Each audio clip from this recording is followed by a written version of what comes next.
Hello, welcome to Exams Prep Target channel, a channel dedicated for various exams preparation. KVS TGT work experience का lecture number 5 लेके आ गए हैं आपके लिए, जिसका नाम है सर्किट फंडामेंटल एमसीक्यूज। इससे प्रीवियस वीडियो में हमने सर्किट फंडामेंटल के सारे बेसिक कंसेप्ट्स देख लिए हैं।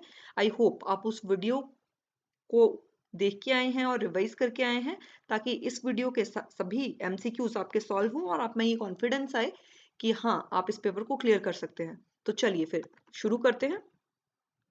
फर्स्ट क्वेश्चन है, Ohm's law in point form in field theory can be expressed as. कल ही हमने डिस्कस करा है ओहम्स लॉ फील्ड थ्योरी में J is equal to sigma E। Answer क्या रहेगा? C।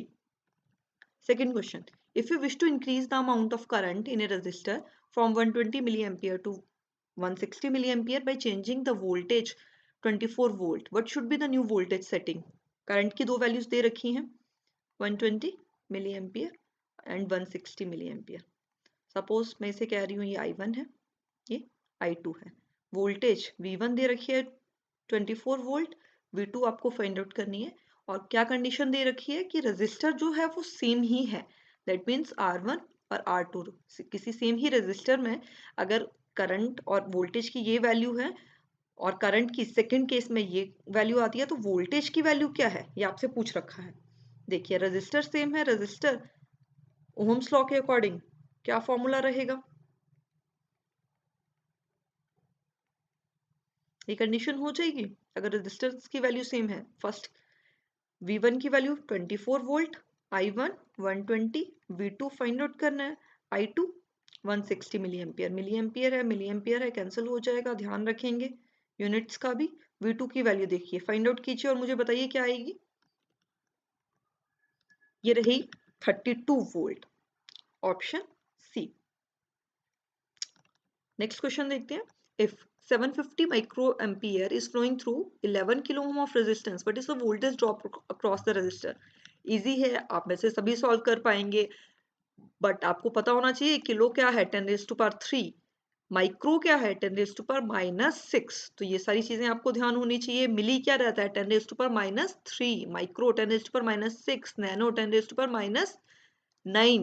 ये सब वैल्यूज आपको ध्यान होनी चाहिए। देखिए मिली है 10 रेज टू पावर -3, माइक्रो है 10 रेज टू पावर -6, नैनो है 10 रेज टू पावर -9, किलो क्या है 10 रेज टू पावर 3।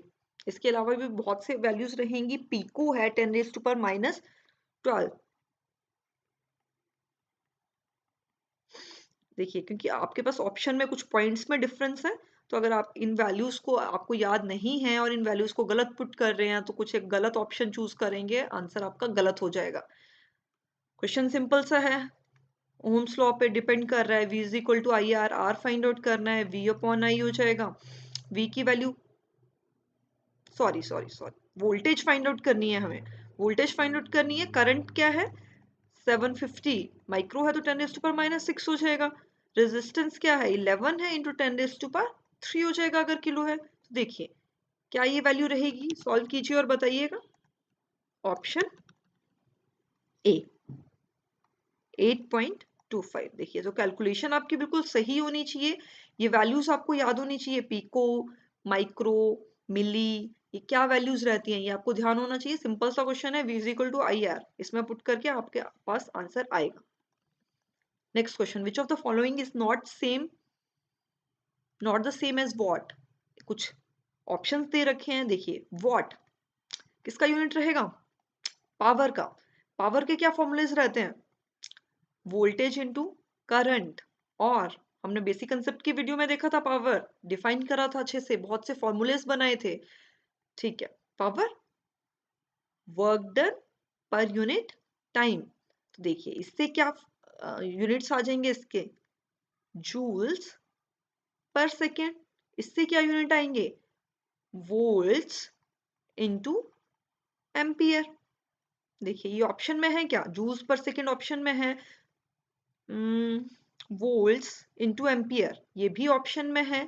इसके अलावा प्रीवियस वीडियो में हमने देखा था पावर के और कौन से फॉर्मूले बनाते थे ओम्स लॉ को पुट करके, आई स्क्वायर आर हम बनाते थे, वी स्क्वायर अपॉन आर हम बनाते थे। तो इसके यूनिट्स क्या रहेंगे, एम्पियर स्क्वायर ओहम।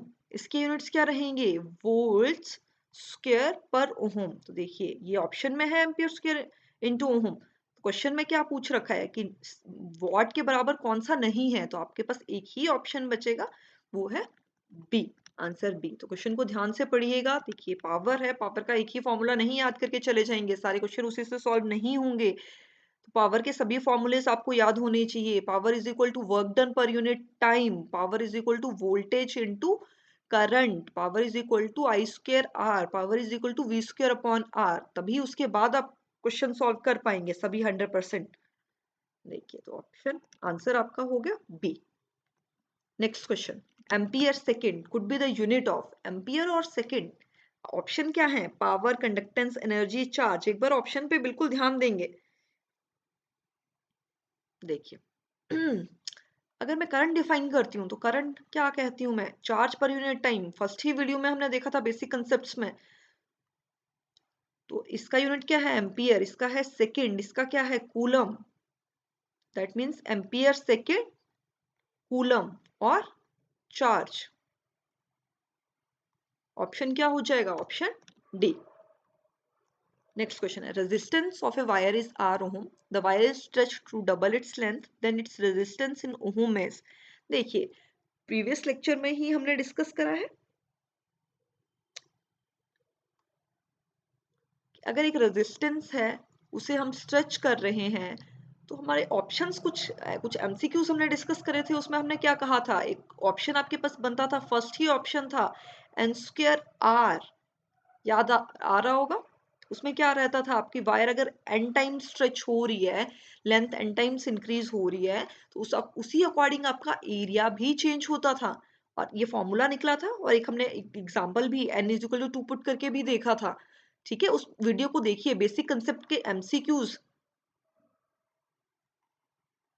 उस वीडियो को जाके देखिए, उसमें बिल्कुल आपका ये कंसेप्ट क्लियर होगा। देखो करने को क्या है, अभी भी करवा दिया जा सकता है, पर जो बच्चे इस वीडियो को देख के आए हैं उनका तो टाइम वेस्ट हो जाएगा। ठीक है, तो उस वीडियो को जाके देखिएगा, फिर आप इस क्वेश्चन को अच्छे से इजीली सॉल्व कर पाएंगे। कुछ कैलकुलेशन करने की भी जरूरत नहीं है। हाँ, अगर आप कंफ्यूज होते हैं तो कैलकुलेशन भी कर सकते हैं, उसमें कोई प्रॉब्लम नहीं है। ये क्या हो जाएगा, एन, एन है कि कितने टाइम इंक्रीज हो रही थी हमारी लेंथ, क्या हो रहा है इसमें, डबल हो रही है लेंथ। अगर डबल हो रही है दैट मीन्स एन की वैल्यू क्या है, two, two square R, that means 4 R. उस वीडियो को जाके देखिएगा, बिल्कुल अच्छे से आपका ये क्वेश्चन सॉल्व होगा, समझ आएगा आपको। तो ऑप्शन क्या हो जाएगा, option B. Next, an electric heater is marked 2000 watt 200 volt, the resistance of the coil is. ठीक है, वॉट में बात कर रहा है, पावर की बात कर रहा है, वोल्टेज दे रखी है, क्या फॉर्मूला आ जाएगा, रेजिस्टेंस फाइंड आउट करना है। ये फॉर्मूला मैं यूज कर पाऊंगी। तो पावर क्या है 2000, रेजिस्टेंस फाइंड आउट करनी है आपको। देखिए फॉर्मूले में पुट कर दीजिए, आंसर बताइए, आंसर क्या रहेगा, बी, 20 ओम्स। नेक्स्ट क्वेश्चन देखिए, the current in A circuit having constant resistance is tripled, the power increases. बिल्कुल बहुत अच्छा सा क्वेश्चन है, कैलकुलेशन बहुत मिनिमम है, सिंपल फॉर्मूला आना चाहिए और आप इसका आंसर दे पाएंगे। देखिए करंट की बात कर रहे हैं, कांस्टेंट रेजिस्टेंस है, करंट जो है वो इंक्रीज हो रहा है, ट्रिपल हो जा रहा है, तो पावर बताना है। दैट मीन्स पावर का कुछ करंट वाला फॉर्मूला हम लगा लें। अब देखिए आपके दिमाग में आएगा कि मैम वी इंटू आई भी तो है, बट अगर आई चेंज हो रहा होगा तो वोल्टेज भी तो चेंज हो रही होगी। पर उसने हमें क्या कंडीशन दी कि रेजिस्टेंस जो है वो सेम है। अगर रेजिस्टेंस सेम है दैट मीन्स हम यही वाला फॉर्मूला यूज करेंगे, तभी आपका आंसर सही आने वाला है, क्योंकि रेजिस्टेंस सेम दे रखी है। अब जो आई पे इफेक्ट पड़ रहा होगा वो सीधा सीधा पी पे आएगा, नहीं तो पहले आप उसका इफेक्ट वी पे देखेंगे तभी ये वाला फॉर्मूला यूज कर पाएंगे, और कैलकुलेशन में फंस जाएंगे, बहुत सारा टाइम लगने वाला है। तो और हो सकता है कि कुछ मिस्टेक भी हो जाए, तो सिंपली हम ये वाला फॉर्मूला यूज करेंगे। देखिए करंट क्या हुआ 3 टाइम्स, दैट मीन्स पावर क्या होगी, इंक्रीज 9 टाइम्स इंक्रीज हो जाएगी। ऑप्शन क्या रहेगा, ऑप्शन सी। नेक्स्ट क्वेश्चन देखते हैं, a resistor develops 400 joules of energy in 10 seconds when a current of 2 ampere is passed through it, the resistance of the resistor is।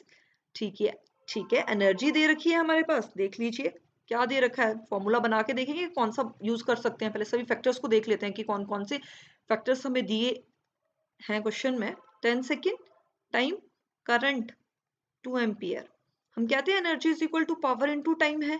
Power का कौन सा formula use हो जाएगा यहाँ पे? आई दे रखा है और रेजिस्टेंस की वैल्यू फाइंड आउट करनी है, that means I square into R वाला फॉर्मूला यूज करेंगे हम। एनर्जी वैल्यूज पुट कर दीजिए इस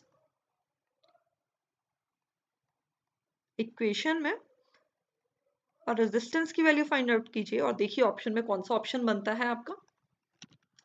आंसर रहेगा ऑप्शन ए। इन कैलकुलेशंस को खुद कीजिएगा तभी आंसर मैच कीजिएगा। वीडियो को पॉज कर लीजिएगा, फिर कैलकुलेशन खुद कीजिएगा, एक कॉन्फिडेंस आप में आएगा। Next question, the voltage drop will be what voltage drop will be there across a 1 kilo ohm kilowatt electric heater whose resistance is 40 ohm। Voltage की वैल्यू फाइंड आउट करनी है। किलोवाट दे रखा है, दैट मीन्स क्या है? Power है। Resistance की value दे रखी है 40 ओम। वोल्टेज फाइंड आउट करनी है। Power is equal to V square R, V square upon R. Simple formula है, 1 किलो है। देखिए वॉट में यूज करेंगे, यहाँ पे पावर वॉट में होने चाहिए, ये वोल्ट्स में होना चाहिए, ये ओम्स में होना चाहिए। तो बिल्कुल इस बात का ध्यान रखेंगे आप। रेजिस्टेंस 40 निकालिए, वी स्क्र, वी की वैल्यू क्या है? देखिए क्या आंसर आता है। आंसर है डी, 200 वोल्ट। कैलकुलेशन कर लीजिएगा। Next question. Two electric bulbs rated for the same voltage have powers of 200 watt and 100 watt if their resistance are respectively R1 and R2 then। Options पढ़िए क्या है। Resistance R1 is equal to twice of R2, that means कि कुछ resistances का एक equation आपको बनाना है, जो condition आपको क्वेश्चन में दे रखी है उसे यूज करके। देखिए वोल्टेजेस सेम दे दी इसने, V1 V2। पावर क्या दे दी? P1 200, P2 100 watt। Resistance is R1 and R2 की बात कर रहा है। तो देखिए ये सभी फैक्टर्स लिखने का क्या मतलब है, क्वेश्चन में दिख तो रहा है बट हम यहाँ लिख लेंगे तो उससे हमें पता चल जाएगा कि कौन सा फॉर्मूला आप यूज कर पाएंगे। देखिए पावर का कौन सा फॉर्मूला यूज हो जाएगा? वी स्क्वायर अपॉन आर वाला। P1 देख वोल्टेजेस सेम दे रखी है तो वोल्टेजेस की फॉर्म में ही हम ये लिख लेते हैं। V1 is equal to P1 R under root और V2 इसी तरह से क्या हो जाएगा? P2 R1 and R2 under root में। दोनों को इक्वेट कर दीजिए। P1 R1 under root is equal to under root of P1 R2। ये चीज कैंसिल हो जाएगी। वैल्यूज पुट कीजिए और मुझे एक आंसर दीजिए।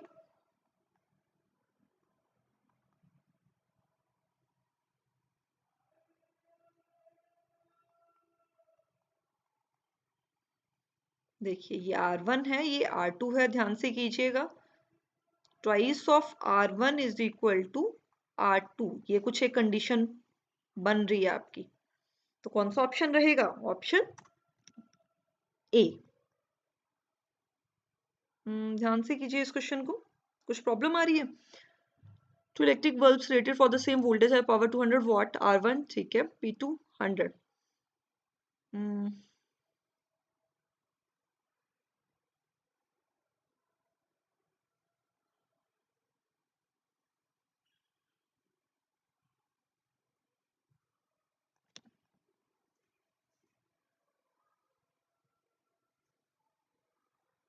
ठीक है, इसमें ऑप्शन आपके पास आंसर मैंने गलत है, यहाँ पे आंसर आपका बी ही रहेगा।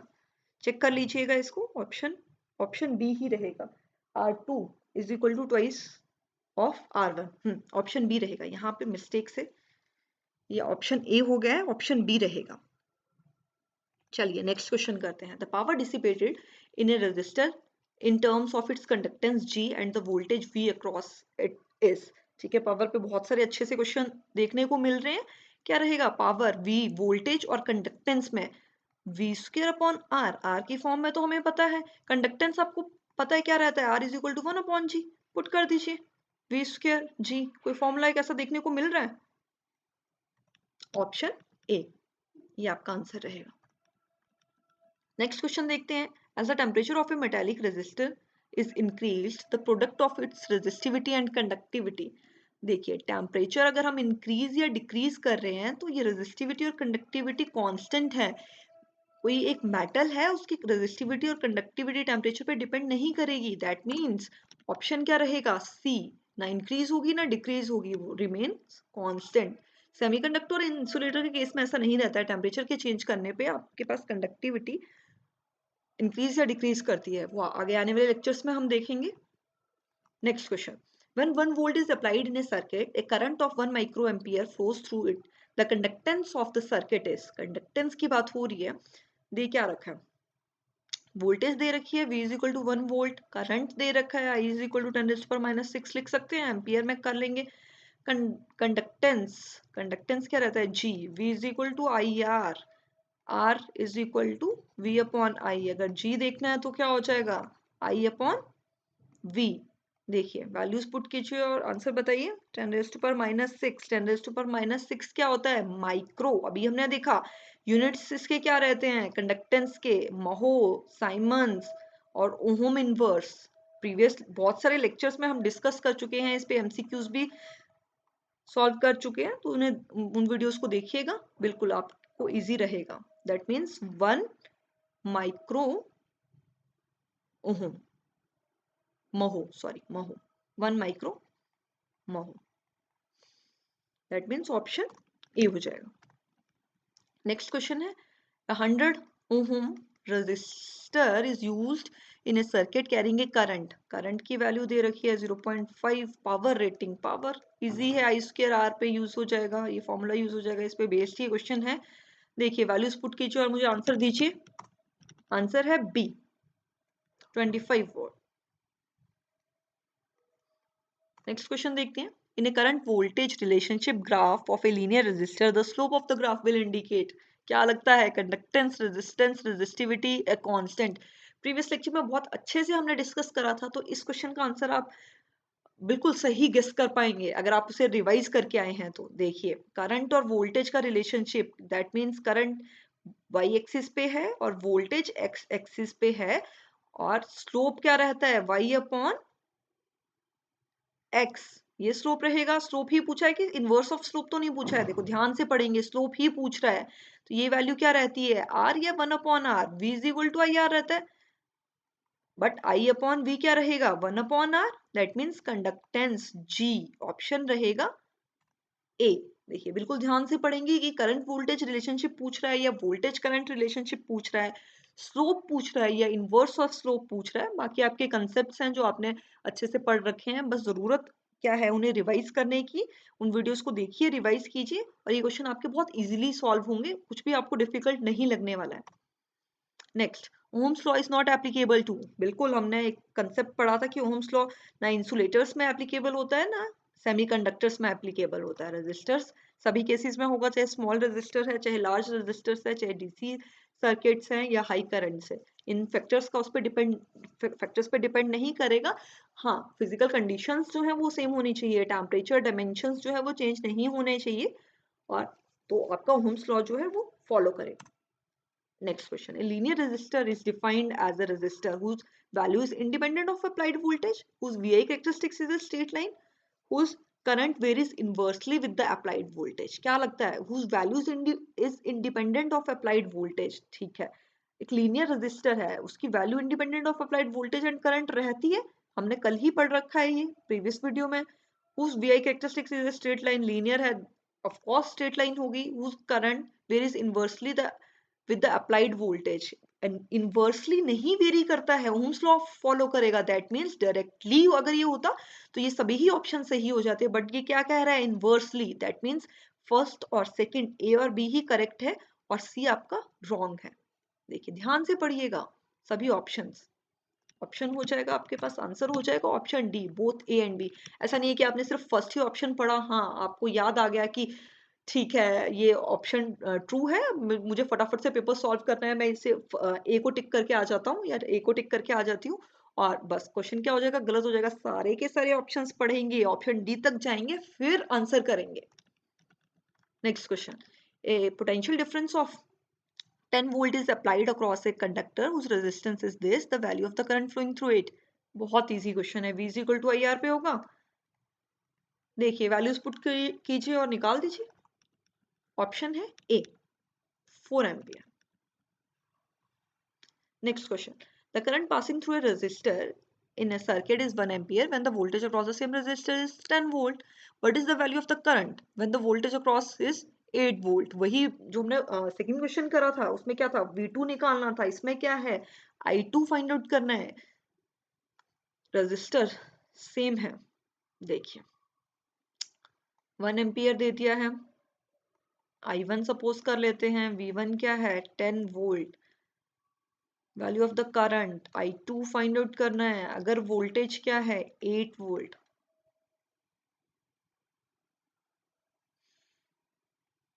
R1 इक्वल टू R2 है, V1 अपॉन I1 और V2 अपॉन I2। देखिए वैल्यूज पुट कर दीजिए और आंसर निकाल दीजिए।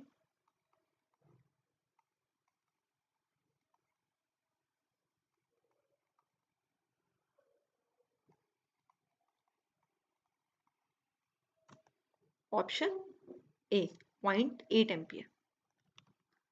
देखिए इसी के साथ हमारे सारे एमसीक्यूज खत्म हो जाते हैं। इसके अलावा भी आपको एमसीक्यूज अगर वेरियस बुक्स में मिल रहे हैं तो प्लीज़ उन्हें प्रैक्टिस कीजिए, ऑनलाइन मिल रहे हैं या कोई और वीडियोस में आपको मिल रहे हैं तो उन्हें प्रैक्टिस कीजिए और ये सारे के सारे टॉपिक्स कवर कीजिए। अगर आपको हमारा वीडियो पसंद आता है तो प्लीज़ इसे लाइक कर दीजिए। अगर कुछ फ्रेंड्स आपके इसी तरह के पेपर की तैयारी कर रहे हैं तो उनके साथ प्लीज़ शेयर कर लीजिए ताकि उनका भी भला हो जाए। और अगर आपका चैनल हमें हेल्पफुल लगता है तो इसी तरह की वीडियोस हम आपके लिए लाते रहेंगे, तो प्लीज़ हमारे चैनल को सब्सक्राइब भी कर लीजिए। Thank you.